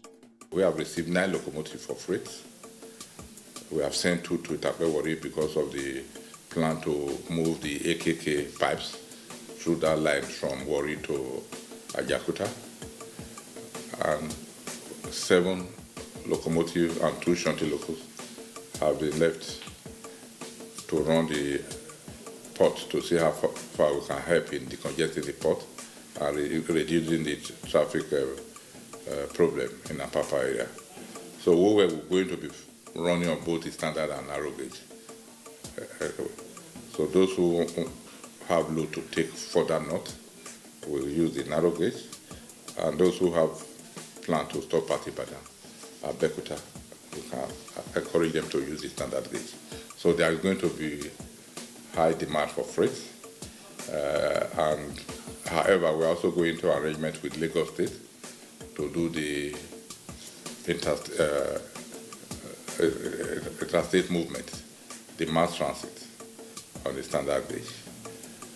So we charge them access fee for using the track and control the train. So we are now planning that on how to do that. So the Lagos, it will not be like the Abuja Kaduna that is just running passenger. We'll be trying to market to see freight. If we can have freight from Kaduna to Abuja and Abuja to Kaduna, we have not been lucky. If we are lucky and people who have goods to carry will be quite willing to carry it. The irony of train movement that you don't carry just 20 tons or 30 tons. It has to be a train set, maybe minimum of 10 wagons to be carried at a time. We can now begin to smile and say, yes, those things we never saw, or we stopped seeing in the 60s and 70s. Here comes an angel that has brought them back. The impacts are, 1, it will ease movement of persons, number 1. 2, it will reduce insecurity in terms of the rails. 3 is that this infrastructure, the rail and roads, will also increase the tendency for wealth creation. 4, it will also increase wealth redistribution, because if you create the wealth without distributing it, it becomes a stagnant wealth. But you redistribute that wealth by moving the goods in a guaranteed manner from one point to another. Other ancillaries to the project include a 33 kVA dedicated power supply from the national grid with 4 substations and 200 kilometers approximate length of distribution. Full automatic blocking system of train control and detection signaling with 10 units of digital dispatch system and a central traffic control system. GSM-R communication system. Bringing in the modern signaling so that it will be train-to-train communication, train-to-station communication, and there is going to be an what we call operational control center, so that you can as well monitor the train as it goes along the track. And that is the signaling we are introducing for the entire Nigeria. By the time the construction gets from Ibadan to Abuja, that signaling system will also be introduced into the Abuja Kaduna, so that the train will be safer and more, I think, easier to control, because when one train operator can talk to the next train operator, incidents and accidents will be reduced, and it's going to be online or real-time monitor. The Buhari administration has also taken steps to develop local capacity in railway construction and engineering. This involves the setting up of a wagon construction factory at Kajola in Ogun State. At some point, construction had to be temporarily halted to address issues of acquisition and compensation of utilities and private structures on the rail line alignment. Water supply pipelines, Oil and gas installations and pipelines, high-tension electrical transmission, telecommunication infrastructure are among public facilities to be relocated. There's a problem in Apapa. You have shifted, said, look, let me move these cargoes to Abuja to enable people have a good road by which they can convey their cargo to their different locations. Then you say, why are we transferring? Anywhere wherever you take it, there will be challenges because those places are not the seaports. They don't stack the containers there. There will be problems. In fact, because of what is going on now at Abuja, I have requested the management of NRC to look for more locations where you can stack these cargoes and the containers, and that's what they're working on. We still have challenges, as you could see when we entered the port. Trucks were parked right on the tracks, some adjacent to the tracks, so they limited the extent to which we entered the port operating areas. So I'd like to appeal to the authorities responsible that please, as much as possible, trucks should clear off railway tracks, because it's going to be a big problem when we have that. This lawlessness, lack of discipline is what is causing the chaos in Apapa, I believe. If people are disciplined enough and they follow the rules and sanctions are applied accordingly, I'm sure people will behave and will have smooth running. The project was to have been completed by December 2020, but several factors including heavy rains, activities of vandals, and COVID-19 pandemic affected the pace of work. The only reason why they are not fully completed by now is because of COVID. It's affecting our workers, and the speed of production, speed of completion is completely reduced. This is part of what is called force majeure, something beyond their control, the act of God. The materials are on site, but whenever the rain falls, the material gets wet. You cannot have proper compaction. These are technical things. Proper engineering of the route, of the formation. So that's what the contractor, we agree with them. These are things beyond our control. But that is history now. In January 2019, the Minister of Transportation, Chibwike Rotimi Amechi, led other government officials on a historic test run ride on the first double standard gauge railway line from Iju in Lagos to Abeokuta in Ogun State. On December 7, 2020, the railway began passenger-carrying trial operations with a single round trip per day. Today, the 156 kilometers Lagos-Ibadan railway has been completed and ready to commence full operations. If it were possible for us to even be making this bus stop movement by train, I think it would have been better. When you are taking a train ride, apart from the beautiful scenario, topmost as we speak today is the security. You cannot hear any train has been hijacked, train has been hacked, train has been snatched, or even stealing. Look at the ambience. The train is so comfortable. Talk about the leg room, talk about the space, and I think it's a very wonderful thing that is happening to our economy now. The sightseeing alone, if we are like where we are now, if you are running on the road, we only know about those bridges and some of those small factories. But look at the thick forests and farms, landscape, beautiful place. I think it's a wonderful experience. Opening up of the system, the ecosystem of trade and environment is a good thing. The only challenge we have is insecurity. But apart from this, you can see that movement of goods and services have been guaranteed now by this particular infrastructure development. And this is what boosts the economy. If you have production, if you have the goods that are produced and you do not have means of moving them across, then that's a big problem.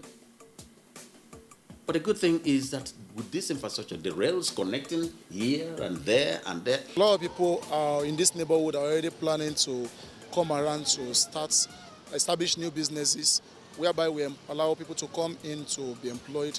And also the fact that they are going to be moving with train, people will be able to move goods into this place. It's to develop this place very fast. It's a great achievement. It's very good.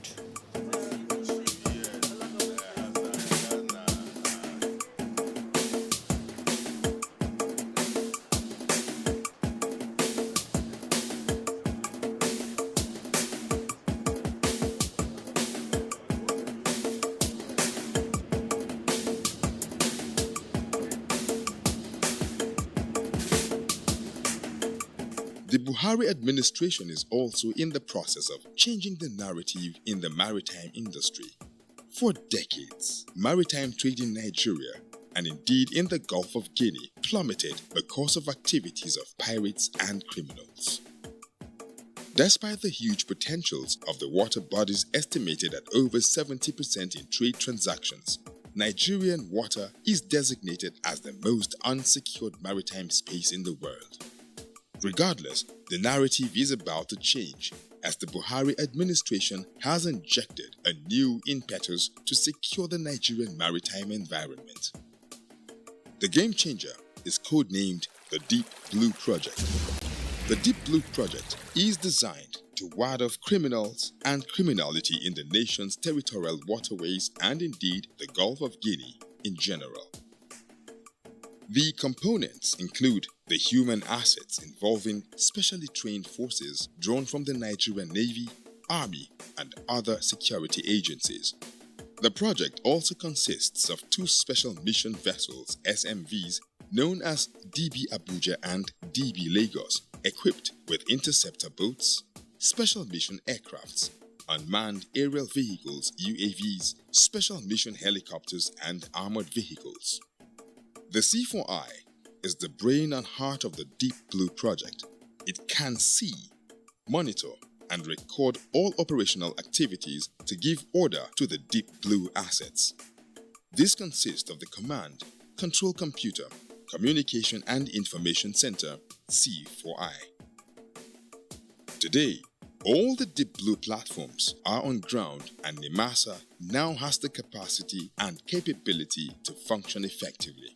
It is not in doubt that under the leadership of Chibuike Rotimi Amechi and his indefatigable team at the Ministry of Transportation, the NRC infrastructural development has received unprecedented attention. And in the words of the Minister of Information and Culture, Lai Mohammed, there is nothing to deflect the criticisms and attacks on the Buhari administration than by these concrete evidence. These performance indicators are so far visible grounds to conclude that the nation's infrastructure has been hinged on a sustainable trajectory.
Agebenu Omoha is a graduate of Benue State Polytechnic,